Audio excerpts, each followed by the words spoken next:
السلام علیکم ورحمۃ اللہ وبرکاتہ۔ میرے بہن بھائیوں، درود ابراہیمی پڑھنے والوں کا بہت ہی زیادہ انعام ملتا ہے اللہ کی طرف سے۔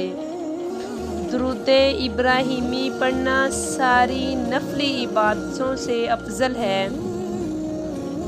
ساری نفلی عبادتوں سے افضل ہے۔ درود ابراہیمی پڑھنے والے کے گناہ 3 دن تک فرشتے نہیں لکھتے۔ درود ابراہیمی کی کثرت کرنے والے کو قبر میں نہ مٹی کھائے گی نہ کیڑے۔ تو آج درود ابراہیمی کے فائدے کو اتنا پھیلاؤ، اتنا زیادہ پھیلاؤ کہ ہر مسلمان کی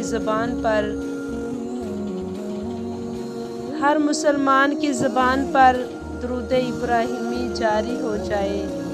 جزاک اللہ۔